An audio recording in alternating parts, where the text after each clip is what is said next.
अध्याय 11। अपने 12 शिष्यों को ये अनुदेश देने के बाद ईसा यहूदियों के नगरों में शिक्षा देने और सुसमाचार का प्रचार करने वहां से चल दिए। यूहन्ना बपतिस्ता के शिष्य। यूहन्ना ने बंदीगृह में मसीह के कार्यों की चर्चा सुनकर अपने शिष्यों को उनके पास यह पूछने भेजा, क्या आप वही हैं जो आने वाले हैं, या हम किसी और की प्रतीक्षा करें? ईसा ने उन्हें उत्तर दिया, जाओ, तुम जो सुनते और देखते हो उसे यूहन्ना को बता दो। अंधे देखते हैं, लंगड़े चलते हैं, कोढ़ी शुद्ध किए जाते हैं, बहरे सुनते हैं, मुर्दे जिलाए जाते हैं, दरिद्रों को सुसमाचार सुनाया जाता है, और धन्य है वह जिसका विश्वास मुझ पर से नहीं उठता। वे विदा हो ही रहे थे कि ईसा जनसमूह से यूहन्ना के विषय में कहने लगे, तुम लोग निर्जन प्रदेश में क्या देखने गए थे? हवा से हिलते हुए सरकंडे को? नहीं। तो तुम क्या देखने गए थे? बढ़िया कपड़े पहने मनुष्य को? नहीं।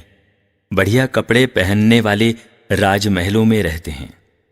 आखिर क्यों निकले थे? नबी को देखने के लिए? निश्चय ही, मैं तुमसे कहता हूं, नबी से भी महान व्यक्ति को। यह वही है जिसके विषय में लिखा है, देखो, मैं अपने दूत को तुम्हारे आगे भेजता हूं, वह तुम्हारे आगे तुम्हारा मार्ग तैयार करेगा। मैं तुम लोगों से यह कहता हूं, मनुष्यों में यूहन्ना बपतिस्ता से बड़ा कोई पैदा नहीं हुआ।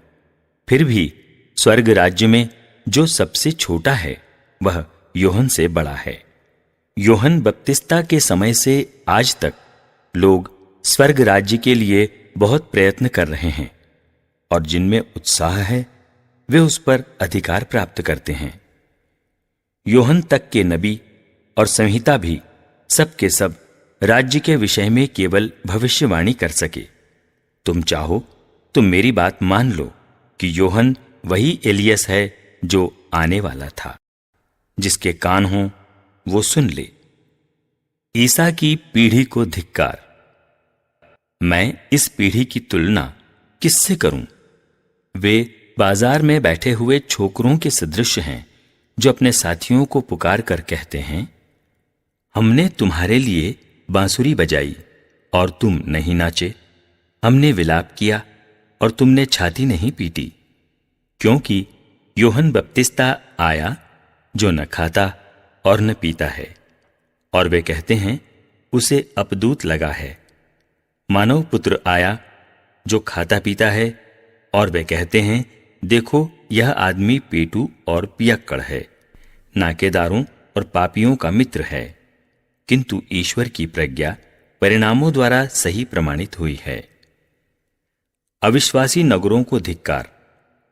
तब ईसा उन नगरों को धिक्कारने लगे जिन्होंने उनके अधिकांश चमत्कार देखकर भी पश्चाताप नहीं किया था।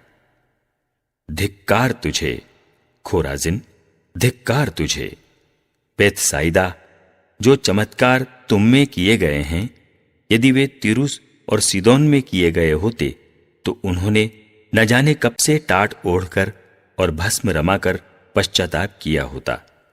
इसलिए मैं तुमसे कहता हूं, न्याय के दिन तेरी दशा की अपेक्षा तीरुस और सीदोन की दशा कहीं अधिक सहनीय होगी। और तू कफरनाहूम, क्या तू स्वर्ग तक ऊंचा उठाया जाएगा? नहीं, तू अधोलोक तक नीचे गिरा दिया जाएगा। क्योंकि जो चमत्कार तुझमें किए गए हैं, यदि वे सोदोम में किए गए होते तो वह आज तक बना रहता। इसलिए मैं तुझसे कहता हूं, न्याय के दिन तेरी दशा की अपेक्षा सोदोम की दशा कहीं अधिक सहनीय होगी। भोलेपन की प्रशंसा। उस समय ईसा ने कहा, पिता, स्वर्ग और पृथ्वी के प्रभु, मैं तेरी स्तुति करता हूं, क्योंकि तूने इन सब बातों को ज्ञानियों और समझदारों से छिपाकर निरे बच्चों पर प्रकट किया है। हां पिता, यही तुझे अच्छा लगा। मेरे पिता ने मुझे सब कुछ सौंपा है। पिता को छोड़कर कोई भी पुत्र को नहीं जानता।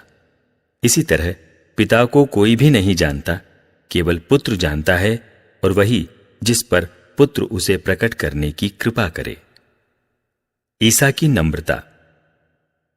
थके मांदे और बोझ से दबे हुए लोगों, तुम सभी मेरे पास आओ, मैं तुम्हें विश्राम दूंगा। मेरा जुआ अपने ऊपर ले लो और मुझसे सीखो। मैं स्वभाव से नम्र और विनीत हूं। इस तरह तुम अपनी आत्मा के लिए शांति पाओगे, क्योंकि मेरा जुआ सहज है और मेरा बोझ हल्का।